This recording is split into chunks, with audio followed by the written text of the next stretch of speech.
सुख शांति की जननी आस्तिकता। ऑडियो 1। लेखक पंडित श्री राम शर्मा आचार्य। भौतिकवादी दर्शन में प्रत्यक्ष का प्रतिपादन ही लक्ष्य है। जो प्रयोगशाला में इंद्रियों से बुद्धि से प्रत्यक्ष दृष्टिगोचर हो उतना ही सत्य है। प्रत्यक्ष लाभ जिसमें है वही ग्राह्य है।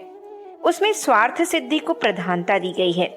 सुविधा हो तो ही परमार्थ की बात सोचने की गुंजाइश है। पशु पक्षियों के चर्म मांस का बेधड़क उपयोग का प्रचलन भौतिकवादी तर्कों के आधार पर ही हुआ है। समर्थ देश असमर्थों पर इसी तर्क के आधार पर आधिपत्य जमाते हैं कि जब बड़ी मछली छोटी मछली को खा जाती है, बड़ा पेड़ छोटे की खुराक झपट लेता है, तो हमें ही क्यों वैसा नहीं करना चाहिए। जंगल का कानून जिसकी लाठी उसकी भैंस का है। सामंतवादी नीतियां इसी सिद्धांत पर बनी है। साम्राज्यवाद, पूंजीवाद, अधिनायकवाद ने राजनैतिक दर्शन का सुव्यवस्थित रूप ले लिया है। उस मत के लोग अपने पक्ष में कई दलीलें भी देते हैं। डाकुओं का भी एक दर्शन है। यदि उन्हें छूट मिले तो वे अपने आक्रमण, छल और आतंक के पक्ष में उन्हीं दलीलों को अपने ढंग से प्रस्तुत कर सकते हैं जिसके आधार पर कि राजा लोग अपने को सर्वसमर्थ और सर्वतंत्र स्वतंत्र घोषित करते हैं। शोषितों को तो भाग्य का विधान समझकर जो सहना पड़े उसके लिए संतोष करने के अतिरिक्त और कोई चारा नहीं। भौतिकवादी प्रत्यक्षवादी दर्शन के विस्तार का ही प्रतिफल है कि हर व्यक्ति ऋणम कृत्वा सुराम पिबेत व्यवहार में उतारने के लिए एक दूसरे से प्रतिस्पर्धा कर रहा है। प्रत्यक्ष लाभ की नीति ने इंद्रिय लोलुपता से लेकर अवांछनीय संग्रह और उद्धत अहंकार की पूर्ति के लिए अनेकानेक ठाट बाट खड़े कर दिए हैं। प्रत्यक्षवाद ही है जिसमें नैतिकता एवं उदारता को मूर्खता कहा गया है और जिस तरह बने उस तरह स्वार्थ सिद्ध करते रहने को प्रोत्साहित किया है। बूढ़े बैल को कसाई के हाथों में बेचने का प्रतिपादन अर्थशास्त्र करता है। भगिनी और पत्नी में भेद बुद्धि क्यों, जबकि अन्य प्राणियों में इस प्रकार का कोई अंतर नहीं किया जाता। प्रत्यक्षवादी तर्क ऐसे हैं जिन्हें अपनाने पर मनुष्य समस्त नैतिक मर्यादाओं को उठाकर ताक पर रख देता है और जैसे भी बने वैसे, जिससे भी बने उससे, जैसा भी भला बुरा स्वार्थ सिद्ध होता हो तो उसे करने के लिए तत्पर रहता है। नीति धर्म की दुहाई तो ऐसे ही छूट मूट दूसरों को बहकाने के लिए दी जाती रहती हैं। वस्तुतः स्वार्थ ही इष्ट है। भौतिकवाद ने जब प्रत्यक्ष लाभ को ही सब कुछ माना है तो उसमें वर्ग स्वार्थ की गुंजाइश आदान प्रदान के आधार पर हो सकती है, पर आदर्शों के लिए कष्ट सहने और उदात्त आचरण करने के लिए कहीं कोई प्रोत्साहन नहीं है। दर्शन ही मानवीय सत्ता का प्राण है। उसी के आधार पर व्यक्तित्व बनते और अपनी दिशाधारा निर्धारित करते हैं। आज सर्वत्र अनाचार का बोलबाला होने की शिकायत है। सभी जानते हैं कि व्यक्ति और समाज के सामने अगणित संकटों और समस्याओं की विभीषिका उत्पन्न करने में एकमात्र कारण चिंतन की भ्रष्टता ही है। आचरण की दुष्टता उसी से पनपी है। फलतः बुद्धि, संपत्ति एवं साधन सामग्रियों की दृष्टि से पूर्वजों की तुलना में आज की स्थिति हर दृष्टि से अच्छी है। फिर भी विभीषिकाओं के पर्वत सामने खड़े हैं और सर्वनाशी विनाश की गर्त में गिरने के लिए समूची मनुष्य जाति द्रुत गति से अग्रसर होती चली जाती है। इस विपन्न स्थिति का कारण मनुष्य की मान्यताओं में अनैतिक तत्वों का बढ़ जाना है। कहना न होगा कि यह सब भौतिकवादी दर्शन की ही प्रतिक्रिया है। यह सब इसी रूप में बना रहा और बढ़ता रहा तो वह दिन दूर नहीं जब हम क्रमशः नर पशु ही नहीं रहेंगे वरन नर पिशाच बनकर एक दूसरे का परोक्ष शोषण करने से संतुष्ट नहीं रहेंगे वरन प्रत्यक्ष रक्तपात करेंगे। पवित्रता और उदारता जैसे धर्म प्रतिपादन शोध एवं वाक् चातुरी के विषय बनकर रह जाएंगे। कैसा भयानक होगा वह दुर्दिन। समय रहते चेतने की आवश्यकता है। हमें दार्शनिक क्रांति करनी चाहिए। आस्तिकताओं के मर्मस्थल में उलट पुलट करने की तैयारी करनी चाहिए। आस्थाओं का अनुगमन बुद्धि को करना पड़ता है। शरीर की हलचलें मन बुद्धि के इशारे पर होती है। आचरणों के अनुरूप परिस्थितियां बनती हैं। विपन्न परिस्थितियां नरक है। सुसंपन्न परिस्थितियों को स्वर्ग कहा जाता है। स्वर्ग और नरक के पौधे वस्तुतः आस्थाओं के भूमि पर उगते उपजते हैं। यदि सुधार की आवश्यकता वस्तुतः समझी जा रही हो तो आस्थाओं को उत्पन्न करना चाहिए। जनमानस का परिष्कार यही है। विचार क्रांति का उथला अर्थ नहीं लेना चाहिए। मस्तिष्क को प्रशिक्षित करने भर से बात नहीं बनेगी। परिष्कार तो अंतःकरण का करना है। धार्मिकता और आस्तिकता का अवलंबन हम इसी आधार पर अपना रहे हैं। बौद्धिक दृष्टि से हर मनुष्य नीतिमान बनने का दावा करता है और उपदेश भी उसी स्तर के देता है, किंतु अपने आचरण में जो भ्रष्टता भरे रहता है वह भौतिकवादी प्रत्यक्षवादी आस्थाओं की ही प्रतिक्रिया है। परिवर्तन एवं परिष्कार आस्थाओं का होना चाहिए। बुद्धि तभी सुधरेगी, आचरण में उत्कृष्टता तभी आवेगी, परिस्थितियां सुखद बनेंगी। आस्थाएं यथास्थान रहें तो मस्तिष्क को प्रशिक्षित करना बेकार है। दिमाग तो दुमुहा सांप है। भीतर कुछ बाहर कुछ बनाए रहने की उसकी धूर्तता सर्वविदित है। नैतिक आदर्शों का जब हर मनुष्य स्वयं ही समर्थन करता है तो समझे को कौन समझाए, जगे को कौन जगाए। विचार क्रांति का वास्तविक तात्पर्य भाव क्षेत्र का उत्कर्ष है। और भी स्पष्ट शब्दों में समझाना हो तो उसे श्रद्धा का समर्थन कह सकते हैं। दार्शनिक शब्दों में इसे आस्तिकता का पुनर्जागरण कह सकते हैं। चूंकि यह प्रयास विस्तृत और व्यापक रूप से करना है, इसलिए उसे अभियान कहना ही उचित है। आस्तिकता का रूप इन दिनों विचित्र है। देवता को फुसलाकर सस्ते मोल में मनोकामनाएं पूरी कर लेने की विडंबना ही पूजा पत्री के रूप में आस्तिकता समझी जाती है। इस बाल बुद्धि से हमें ऊंचा उठना होगा और देखना होगा कि तत्वदर्शी महामती वशियों ने आस्तिकता का दर्शन किस आकृति किस प्रकृति में बनाया था। ऋषियों की दृष्टि में ईश्वर व्यक्ति नहीं शक्ति है। शक्ति भौतिक नहीं चेतनात्मक ऐसा उत्कृष्ट चिंतन जो आदर्श कर्तृत्व का आधार बन सके, उपासना के योग्य परमेश्वर है। आस्तिक दर्शन का विस्तार दृष्टिकोण में आध्यात्मिकता का, व्यवहार में धार्मिकता का प्रतिपादन करता है। आस्तिकता अर्थात उत्कृष्ट आदर्शवादिता पर प्रगाढ़ आस्था, आध्यात्मिकता अर्थात व्यक्तित्व के अंतराल में उच्च स्तरीय दृष्टिकोण की प्रतिष्ठापना, धार्मिकता अर्थात कर्तृत्व परायणता, नीति नियमों के परिपालन में पूर्ण दृढ़ता। यही है आस्तिकता का वास्तविक रूप और उसका परिवार प्रभाव क्षेत्र। आस्तिकता को दूसरे शब्दों में देव दर्शन कह सकते हैं। उसे भौतिकवादी दैत्य संस्कृति का विपरीत पक्ष कह सकते हैं। दार्शनिक क्रांति ही अपने युग की सबसे बड़ी आवश्यकता है। प्रस्तुत ज्ञान यज्ञ का यही प्रयोजन है। धर्मतंत्र से लोक शिक्षण की प्रक्रिया इसी निमित्त अपनाई गई है। इसके लिए आरंभिक बिंदु आस्तिकता है। दर्शन को व्यवहार से बदलने के लिए, चिंतन को स्वभाव से विकसित करने के लिए कर्म कांडों का सहारा लेना पड़ता है। उपासना की क्रिया प्रक्रिया इसी उद्देश्य को पूरा करती है। उपासना पद्धति का जनसाधारण को अभ्यास कराने का तात्पर्य अंतराल में आस्तिकता की आस्था को प्रतिष्ठापित एवं परिपक्व करना है। कर्म के साथ विचार भी रहता है। दर्शन को स्वभाव अभ्यास में उतारना हो तो उपासना परक कर्मकांडों को अपनाए बिना गाड़ी एक कदम आगे न बढ़ेगी। शुष्क दर्शन को विचारते भर रहने से उसे जीवन व्यवहार में स्थान मिल ही नहीं सकेगा। आस्तिकता दर्शन है और उपासना व्यवहार। एक प्राण है, दूसरा शरीर। एक ज्ञान है, दूसरा कर्म। दोनों का समन्वय होने से ही भावनात्मक उत्कृष्टता का प्रगतिरथ अग्रगामी होता है। विचार जब क्रिया रूप से दृश्य रूप में परिणत होते हैं तो अंतः चेतना में तथ्यों की गहरी अवधारणा होती है। उस समन्वय से ही संस्कार बनते हैं। सद्भाव संवर्धन के लिए सत्कर्म करने की अनिवार्य आवश्यकता है। परमार्थ वृत्ति का विकास पुण्य करने, सेवा धर्म अपनाए बिना हो ही नहीं सकता। कोई व्यक्ति मात्र चिंतन करता रहे, विचारणा को क्रिया रूप में न उतारे तो कल्पना की उड़ान भर उड़ी जा सकेगी।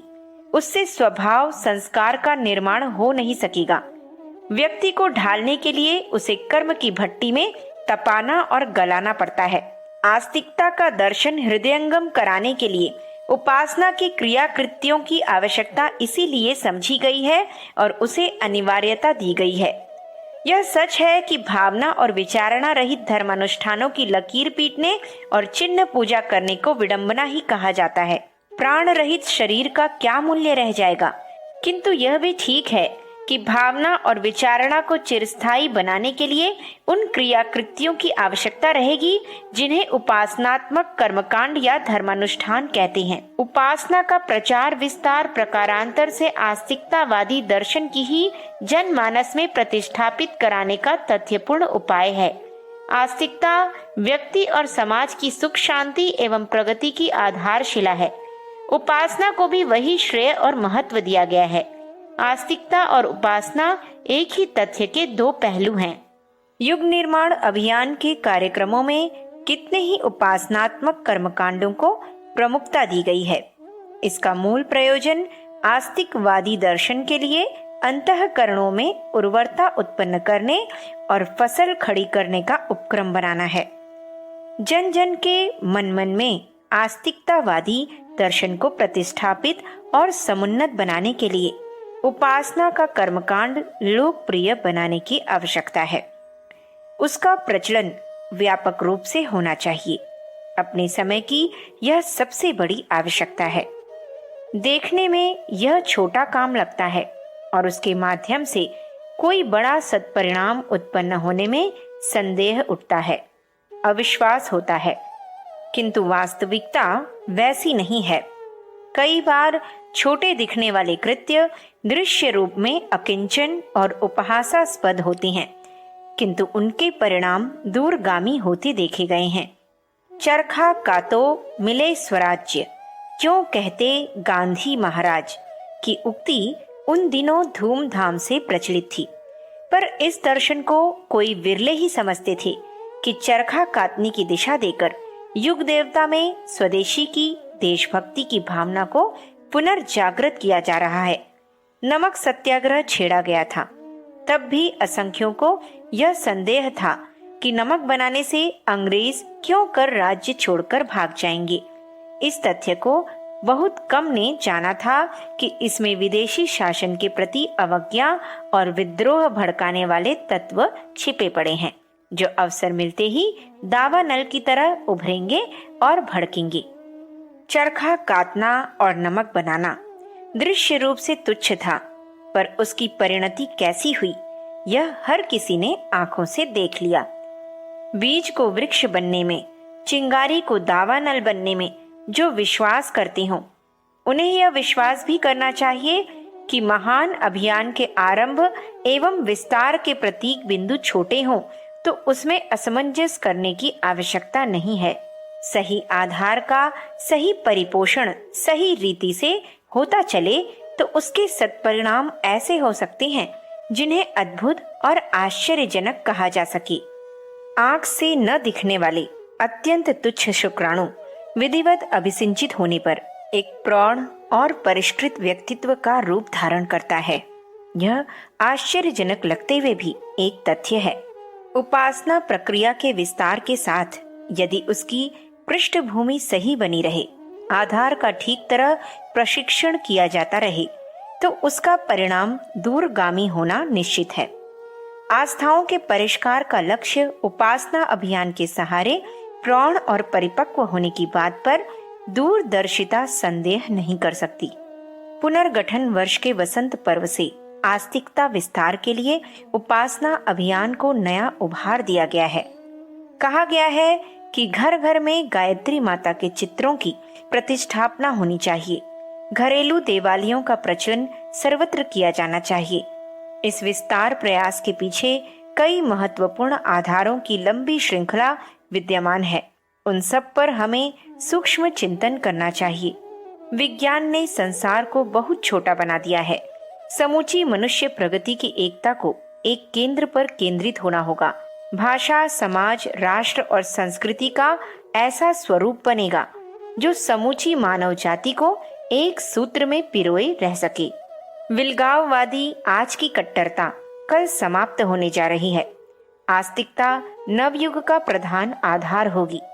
उसके लिए लाखों वर्षों के अनुभूत और हर कसौटी पर कसे गए आधारों को अपनाने में प्रबुद्ध पीढ़ियों को कोई आपत्ति नहीं होगी। निश्चित रूप से गायत्री मंत्र में सन्निहित आधार उन दिनों बेहिचक अपनाए जा सकेंगे। आज भी उसे भारतीय समाज में सांस्कृतिक एकता उत्पन्न करने का एक महत्वपूर्ण अवलंबन माना जा रहा है।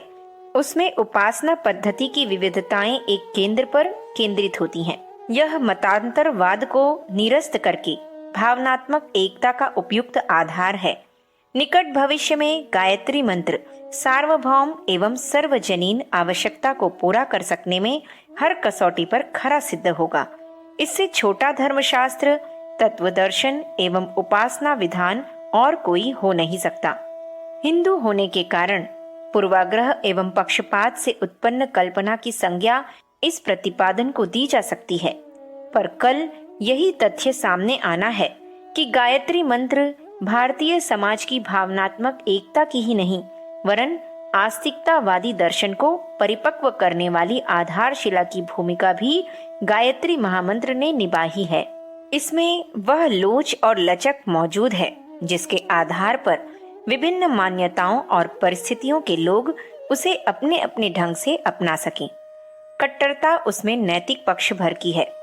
उपासना में साकार निराकार के अनेक पक्ष अपनी अपनी मनस्थिति के अनुरूप अपना सकने की गुंजाइश उसमें पूरी तरह मौजूद है। विश्व एकता की, वसुधैव कुटुंबकम की मान्यता का परिपोषण करने में सार्वभौम उपासना के लिए कोई आधार ढूंढना ही होगा। उसके लिए बहुप्रचलित, अत्यधिक लोकप्रिय और सार गर्भित आधार गायत्री मंत्र से बढ़कर और कुछ मिल नहीं सकेगा। जो कल होने जा रहा है उसका शुभारंभ हम आज से ही क्यों न करें। चयन की स्थिति आने तक उसे जन मान्यता पहले से ही मिल सके, ऐसा आधार अभी से क्यों न खड़ा करें। गायत्री मंत्र को न केवल देशव्यापी मान्यता मिलनी चाहिए वरन उसे विश्व मानव का आराध्य बन सकने का अवसर मिलना चाहिए। प्रस्तुत उपासना विस्तार अभियान का एक आधार यह भी है। गायत्री चित्रों की प्रतिष्ठापना इस दृष्टि से भी की जा रही है। गायत्री उपासना का वैज्ञानिक महत्व और रहस्य है। उसके माध्यम से चेतना के प्रसुप्त संस्थानों को जगाया जा सकता है। अतीन्द्रिय क्षमताएं विकसित की जा सकती हैं। व्यक्तित्व को प्रखर बनाने वाले मर्म संस्थानों को उभारा जा सकता है। भौतिक संकटों के निवारण और सुख सौभाग्य के संवर्धन में चमत्कारी दिव्य अनुदान मिल सकता है। आत्मा से परमात्मा के अवतरण को रोकने वाले व्यवधान हट सकते हैं। इस अवलंबन के सहारे मनुष्य तुच्छ से महान बन सकता है और महात्मा, देवात्मा, परमात्मा स्तर की क्रमिक प्रगति करते हुए पूर्णता के लक्ष्य को प्राप्त कर सकता है। यहाँ विचार उस स्तर का नहीं हो रहा है। इन पंक्तियों में विचार विमर्श का आधार यह है कि आस्तिकता के संवर्धन में गायत्री उपासना का, उसकी चित्र प्रतिष्ठापना प्रयास का क्या महत्व हो सकता है। कैलेंडरों की तरह तस्वीर घर में टांग देना या खिलौने की तरह चित्र को किसी चौकी पर सजा देने की बात नहीं कही जा रही है, वरन अभिष्ट यह है कि जिस घर में यह स्थापना हो उस परिवार का हर सदस्य ईश्वर के अस्तित्व को, उसके प्रभाव एवं प्रतिफल को समझने योग्य मनःस्थिति बनाए। कहा गया है कि भोजन करने से पहले तो अनिवार्य रूप से और संभव हो तो सोने से पहले भी उस चित्र को नमन करने की पद्धति अपनाई जाए। यह न्यूनतम उपासना पद्धति है। इसमें 2-5 मिनट लगते हैं। स्नान आदि का कोई बंधन नहीं है। इसमें न फुर्सत मिलने की कठिनाई और न मन उचटने का बहाना। इसे चिन्ह पूजा के ढंग से करने में भी किसी को कोई दुराग्रह नहीं होना चाहिए।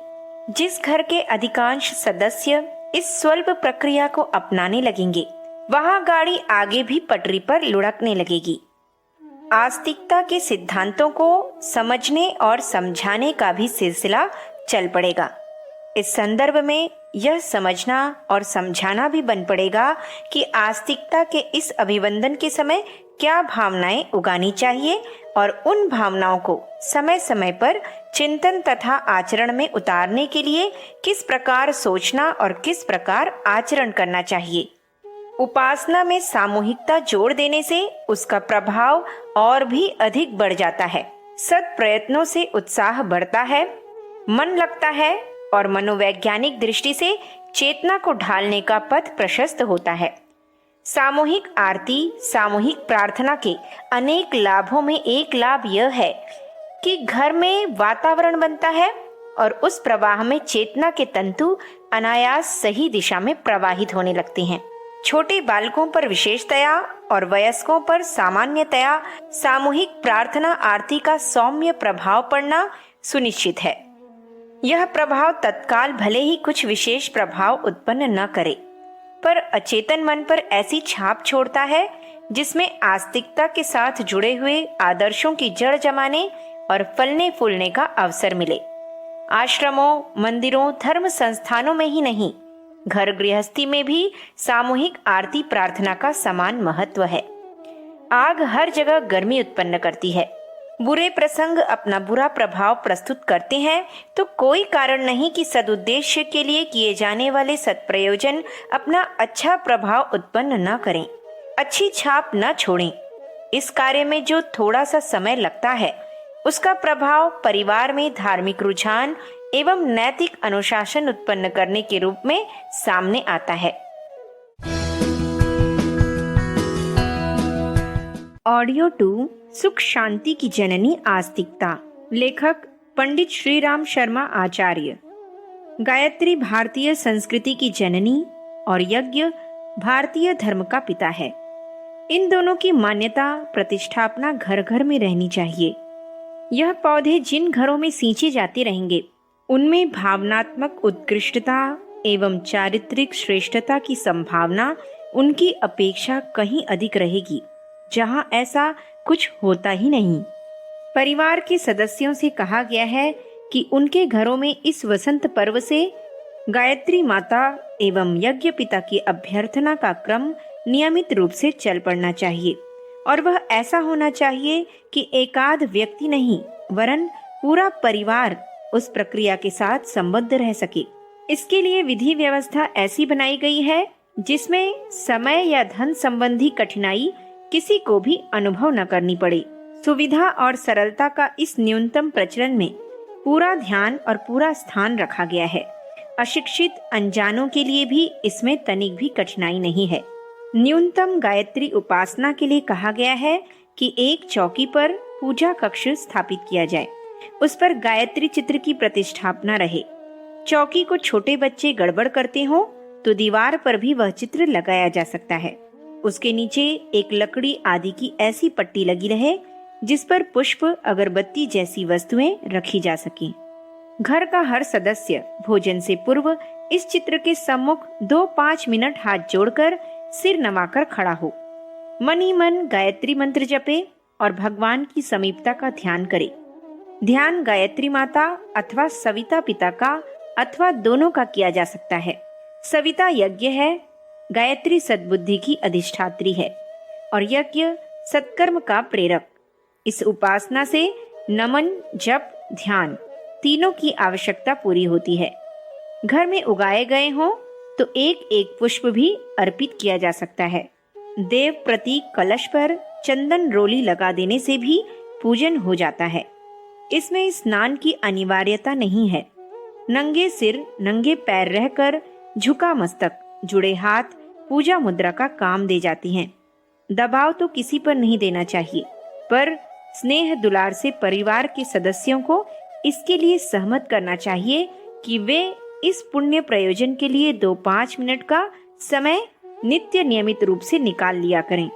जो सहमत ना हो, उपेक्षा या नागा करते हों, उन पर भी खींचने की आवश्यकता नहीं है। सहमत करने के लिए दुलार पूर्वक समझाने की प्रक्रिया ही जारी रखनी चाहिए। जितनी सफलता मिले उस पर संतोष करते हुए आगे का प्रयत्न जारी रखना चाहिए। जो सदस्य रात को सोते समय भी इसी प्रकार का जप ध्यान करने में 2-5 मिनट फिर लगा सकें, उन्हें उसके लिए प्रोत्साहित करना चाहिए। एक बार की संध्या से 2 बार की संध्या का और भी अधिक दोहरा प्रतिफल है। प्रातः काल, सायंकाल या दोनों में से जो एक समय सबकी सुविधा का हो, उससे सामूहिक आरती का, सह प्रार्थना का क्रम रखना चाहिए। जयति जय गायत्री माता की आरती सर्वविदित है।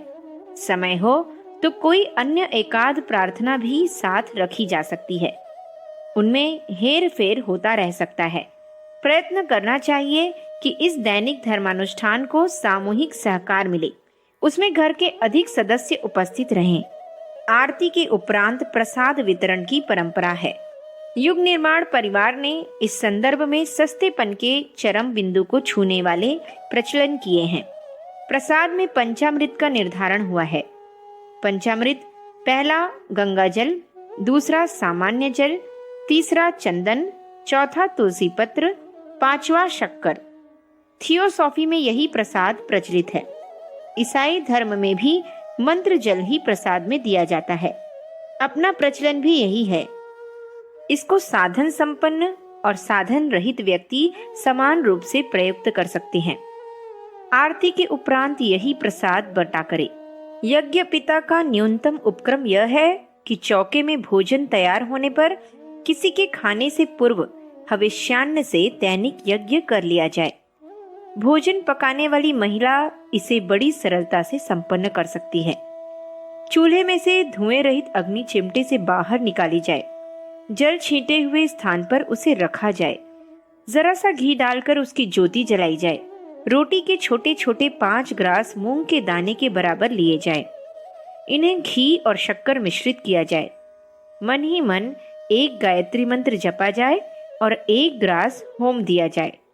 इस प्रकार 5 ग्रास 5 बार मंत्र जप कर होम दिए जाएं। जिस तरह अग्नि प्रज्वलित करते समय घी की कुछ बूंदें अग्नि पर आवाहन के रूप में चढ़ाई गई थीं, उसी प्रकार ग्रास होमने के उपरांत भी 2 बूंदें घृत की पूर्णाहुति और वसोधारा की चढ़ा दी जाएं। इसके उपरांत दाहिने हाथ की हथेली पर जल रखकर उसे अग्नि के चारों ओर परिक्रमा के रूप में धरती पर छोड़ दिया जाए। दैनिक यज्ञ समाप्त हुआ। इस यज्ञाग्नि को जहां तहां नहीं पड़े रहना चाहिए, वरन एक पात्र में जमा करते जाना चाहिए और सुविधानुसार उसे किसी पवित्र जलाशय में विसर्जित कर देना चाहिए। शुद्ध भूमि में इसे गाड़ा भी जा सकता है। इस यज्ञ भस्म को आवश्यकतानुसार औषधि की तरह किसी पीड़ित अंग पर लगाने के काम में लाया जा सकता है। मानसिक उद्विग्नता की स्थिति में इसे सिर पर लगाया जा सकता है। इसे रत्ती भर किसी को खिलाया भी जा सकता है।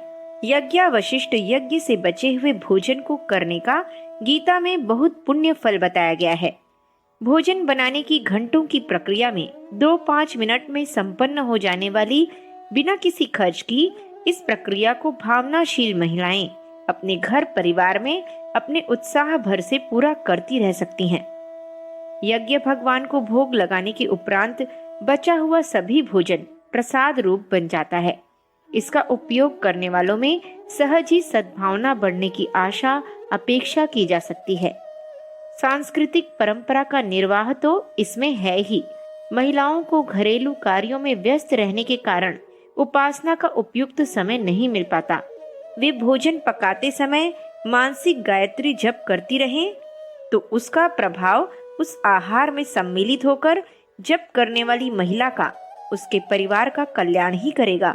गोदी के बच्चे को पेयपान कराते समय भी इसी प्रकार का मानसिक जप करते रहना बालक की सद्बुद्धि बढ़ाने और प्रतिभा निखारने में बहुत सहायक होता है। जो महिलाएं पूरा गायत्री मंत्र न जप सकें, वे पंचाक्षरी लघु गायत्री ओम भूर्भुवः स्वः इतना याद करके काम चला सकती हैं। इतना भी न बन पड़े तो ओम का जप तो सर्व सुलभ है। उसमें शिक्षा या स्मरण शक्ति की भी आवश्यकता नहीं पड़ती। विधान छोटा विस्तार अधिक की नीति अपनाकर चलने से छोटे छोटे कदम लंबी मंजिल पार कर लेती हैं। बड़े और कठिन विधानों को थोड़े लोग ही अपना सकते हैं। जनमानस के परिष्कार की व्यापक योजना सामने हो तो प्रचलन की दृष्टि से सरलता को ही प्रश्रय देना चाहिए। सर्वसाधारण के लिए किसी पुण्य परंपरा को अपनाना इसी आधार पर संभव हो सकता है कि वे हर किसी के लिए सुविधा युक्त हो। गायत्री उपासना और यज्ञ प्रक्रिया का प्रकाश एवं प्रभाव जन जन तक पहुंचाने का लक्ष्य पूरा करने के लिए जहां उसे सरल बनाया गया है, वहां उसे अपनाने और दृढ़ता पूर्वक हर स्थिति में जारी रखने के लिए भी कहा गया है। उत्साह क्षणिक नहीं होना चाहिए, उसे पानी के बुलबुले की तरह उपहासास्पद नहीं होना चाहिए, वरन चट्टान की तरह अडिग होना चाहिए। सीताराम वनवास जाते हैं, दशरथ जी मरणासन्न स्थिति में पड़े हैं, कौशल्या विलाप करती हैं, घर का वातावरण पूरी तरह विक्षुब्ध है। ऐसी स्थिति में दैनिक धर्म कृत्यों में उपेक्षा न होने देने के संबंध में राम जागरूक हैं और वाल्मीकि रामायण के अनुसार वे माता कौशल्या को चलते समय बार बार स्मरण दिलाते हैं कि नित्य यज्ञ की पुण्य परंपरा में इन परिस्थितियों में भी व्यतिरेक नहीं होना चाहिए, उसे हर हालत में नियमित रूप से जारी रखा जाना चाहिए। हम सबकी निष्ठाएं भी ऐसी ही प्रौढ़ परिपक्व होनी चाहिए कि उपासना प्रक्रिया भले ही न्यूनतम हल्की सरल क्यों न हो, किंतु उसका परिपालन पूरी निष्ठा और श्रद्धा के साथ होना चाहिए। कष्ट के कारण बंद कर देने का बहाना नहीं होना चाहिए। जल पीने और सांस लेने की तरह ही उसे अनिवार्य मानकर चलने से बात बनेगी। गायत्री माता और यज्ञ पिता की भक्ति का यह शुभारंभ है। श्रवण कुमार ने अपने कंधों पर कांवर में बिठाकर माता पिता को तीर्थ यात्रा कराई थी, उनका भार वहन किया था। उनकी प्रसन्नता एवं गौरव गरिमा के संवर्धन के लिए कष्ट उठाया और मातृ पितृ भक्ति का परिचय दिया था। हम में से प्रत्येक को श्रवण कुमार जैसी ही भाव भरी भूमिका निभानी चाहिए। दैनिक जीवन में इन दोनों आदर्शों के प्रतीकों को अपनाए रहने के लिए श्रद्धा का समुचित समावेश होना चाहिए। बीज रूप से इन्हें स्वीकार कर लेने के उपरांत अनिवार्य नित्य कर्मों में उन्हें किसी प्रकार सम्मिलित कर लेने के उपरांत वह आधार खड़ा हो जाता है जिसके सहारे इन महान तथ्यों के संबंध में गंभीर विचार कर सकना संभव हो सके। गायत्री माता और यज्ञ पिता का व्यापक प्रसार विस्तार होने और उनके प्रभाव से मानवीय प्रगति का आधार खड़ा होने का अवसर इन दो छोटे उपासना विधानों के माध्यम से संभव हो सकता है, जो देखने में उपहासास्पद किंतु प्रभाव में अत्यधिक प्राणप्रद है। व्यक्ति और समाज के मध्यवर्ती कहीं परिवार है। युग परिवर्तन के लिए व्यक्ति को सुसंस्कृत बनाया जाता है और समाज को परिष्कृत किया जाता है।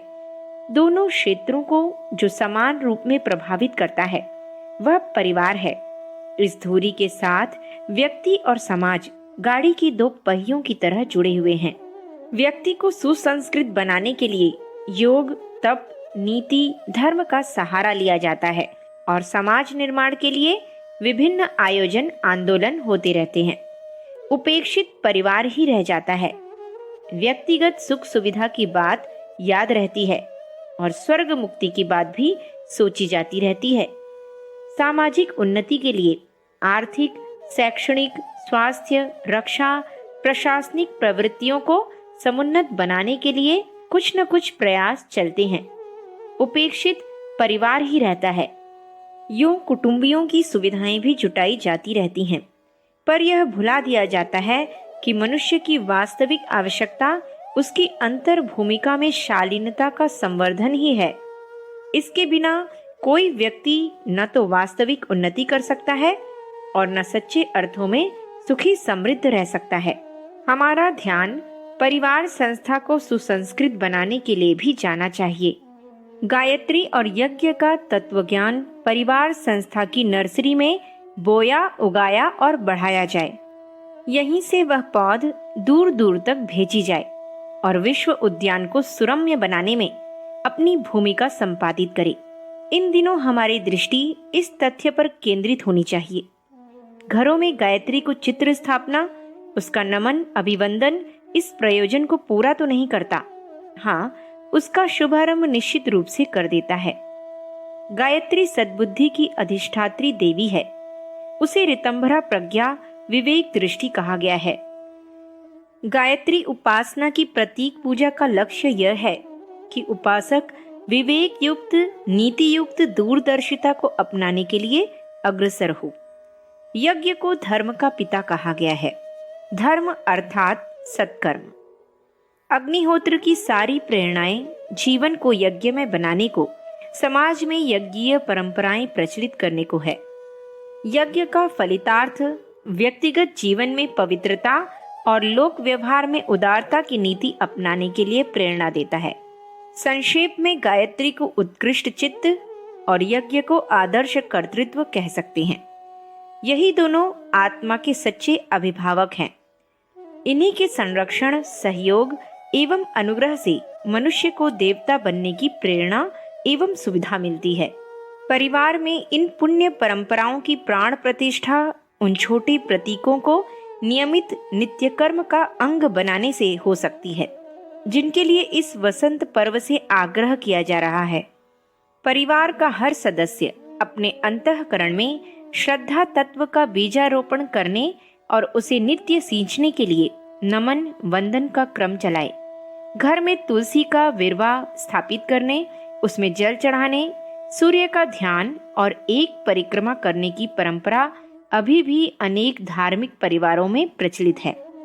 नित्य नमन उसी का थोड़ा सा सुधरा हुआ रूप है।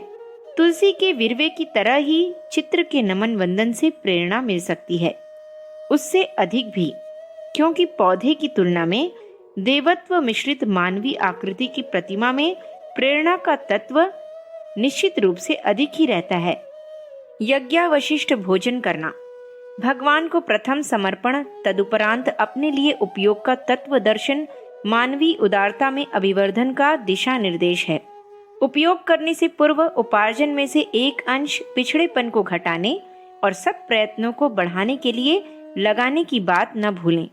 यही है यज्ञ शिक्षा की प्राणवान प्रेरणा। इसे अपनाया जा सके तो मानवीय प्रवृत्तियां देवत्व की दिशा में बढ़ेंगी और सामाजिक प्रगति का पथ प्रशस्त होगा। यज्ञीय दर्शन यही है। भगवान को भोग लगाना, प्रथम अग्निदेव के मुख में ग्रास देना, अपनी अनभ्यस्त सत्प्रवृत्तियों को जागृत करने की एक छोटी किंतु महत्वपूर्ण क्रिया प्रक्रिया है। पथ का कर्मकांड कुछ भी हो, उसका तत्व दर्शन एक ही है। दैवी परंपराओं के परिपोषण में हमारा योगदान, अंशदान अनिवार्य रूप से लगना चाहिए। यह तथ्य और सत्य यदि जनमानस की गहराई में प्रवेश कर सके तो उन स्वप्नों के साकार होने में देर न लगेगी जिनमें मनुष्य में देवत्व और समाज में स्वर्गीय वातावरण की विकास विस्तार की परिकल्पना की गई है। गायत्री यज्ञ की प्रतीक पूजा शुभारंभ है। इसे ध्वजारोपण, शिलान्यास एवं बीज वपन की संज्ञा दी जा सकती है। यह अंतिम नहीं, आरंभिक है। उतने भर से लक्ष्य पूरा नहीं होता, वरन दिशा निर्धारण एवं मार्गदर्शन होता है। चूक वहां होती है जहां प्रतीक पूजा की क्रिया प्रक्रिया को ही सब कुछ मान लिया जाता है और उतने से ही लंबी चौड़ी उपलब्धियां प्राप्त होने की बात सोची जाने लगती है। हरी झंडी से गाड़ी चलने की बात व्यवस्था की दृष्टि से अत्यंत महत्वपूर्ण और आवश्यक है, किंतु वह गतिशील तो इंजन की ताकत से ही होती है। हरी झंडी दिखाने को सार्थकता तब बनती है जब इंजन भी दौड़ने की क्षमता से संपन्न हो। उपासनात्मक कर्मकांडों के साथ उच्च स्तरीय भावनाओं और प्रवृत्तियों को भी जुटाने की आवश्यकता पड़ती है, तभी वे सार्थक होते हैं। गायत्री और यज्ञ की प्रतीक पूजा आरंभ करने के उपरांत आवश्यक है कि इन प्रेरणाओं को उत्कृष्ट चिंतन एवं आदर्श कर्तृत्व के रूप में हर सदस्य को समझाने और स्वभाव का अंश बनाने के लिए अनवरत प्रयत्न किया जाता रहे। प्रस्तुत उपासना के पीछे दिए हुए तत्व दर्शन को, गायत्री और यज्ञ की प्रेरणाओं को समझाने का अवसर युग निर्माण साहित्य के माध्यम से मिलता ही है। उसे अपने ढंग से घर के सदस्यों को उसी तरह समझाना चाहिए जैसा कि मिशन की पत्रिकाएं आपको समझाने का प्रयत्न करती हैं। धार्मिक आधार पर परिवार में सत् प्रवृत्तियों का संवर्धन, यह है उद्देश्य जिसकी पूर्ति के लिए गायत्री और यज्ञ की प्रतीक पूजा के अतिरिक्त अगले कदम कुछ और भी करने के लिए बढ़ने चाहिए। घर में कथा कहानियों का दैनिक प्रचलन इस दिशा में महत्वपूर्ण कदम हो सकता है। कहानियां बाल वृद्ध सभी को प्रिय लगती हैं। लोक रंजन के साथ लोक मंगल के तत्व दो साधनों के सहारे अधिक अच्छी तरह हृदयंगम कराए जा सकते हैं। एक कथा कहानी, दूसरे सहसंगीत। सहसंगीत का एक नाम कीर्तन भी है। मिलजुल कर भाव भरे गीत गाने से उनमें सामूहिकता की तीसरी शक्ति भी जुड़ जाती है। स्वर और अर्थ की प्रेरणा तो भाव भरे गीतों में पहले से ही रहती है। आरती प्रार्थना के समय तो इस प्रकार के गीत गायन आवश्यक ही हैं। इसके अतिरिक्त साप्ताहिक रूप से या अन्य किसी व्यवस्था के अंतर्गत घरों में भाव भरे सहसंगीत की, भजन कीर्तन की व्यवस्था रहनी चाहिए। कहानी कहना एक महत्वपूर्ण कला है। उसमें वक्तृता का, वाणी के परिमार्जन का अवसर कहने वाले को मिलता है। सुनने वाले उसे सुनते तो मनोरंजन के लिए कौतूहल वश ही हैं, किंतु अनायास ही उन्हें उपयोगी मार्गदर्शन प्राप्त करने का अवसर मिल जाता है। प्रत्यक्ष उपदेश की अपेक्षा परोक्ष शिक्षण के लिए कथा शैली की उपयोगिता असाधारण है।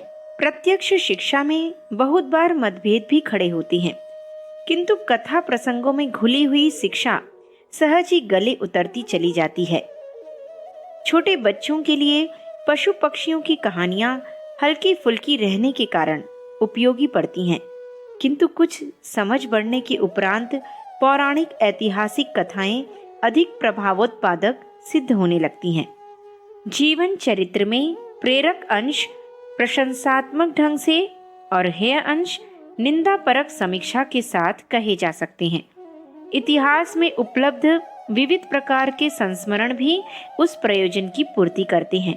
सामयिक समाचार पत्रों में छपने वाली तथा जहां तहां से सुनने में आने वाली घटनाएं भी कहानी की तरह रोचक टिप्पणियां लगाकर इस प्रकार कही जा सकती हैं, जिससे मनोरंजन और नीति शिक्षण के दोनों ही उद्देश्य पूरे हो सकें। सर्वविदित है कि हितोपदेश और पंचतंत्र की कहानियां अव्यवस्थित लड़कों को बुद्धिमान और नीतिमान बनाने के लिए लिखी गई थीं और उनसे अभीष्ट उद्देश्य भली प्रकार पूरा भी हुआ था। कथा कहानियों का दैनिक पारिवारिक प्रचलन भी प्रकारांतर से कुटुंबियों के दृष्टिकोण एवं भाव संस्थान को परिष्कृत कराने का एक महत्वपूर्ण उपाय उपचार है। इस माध्यम से उपलब्ध हुई दिशाधारा घर के सदस्यों को सुसंस्कृत बनाने में असाधारण रूप से सहायक सिद्ध हो सकती है। रामायण जैसे पौराणिक कथा प्रसंग घर में चलते रहें तो उसमें प्रशिक्षण और श्रद्धा संवर्धन का दोहरा लाभ मिलता है, किंतु उनमें यह सावधानी बरतनी ही चाहिए कि उचित अनुचित की, ग्राह्य अग्राह्य की समीक्षा साथ साथ चलती रहे, अन्यथा बिना देखे छाने दूध के साथ मक्खी भी गले उतर जाती है। कथा प्रसंगों में ऐसे ही अनेक घटना प्रसंग आ जाते हैं जो जुड़े तो महापुरुषों या देवताओं के साथ होते हैं, पर उनमें नीति का संवर्धन नहीं होता। कथा कहानी सहगीत के दो प्रचलन और भी ऐसे हैं जो गायत्री नमन और यज्ञायोजन की तरह ही घर के वातावरण में सुसंस्कारिता का अभिवर्धन करते हैं और उसका प्रभाव व्यक्ति एवं समाज को हर दृष्टि से समुन्नत बनाने में सहायक सिद्ध होता है।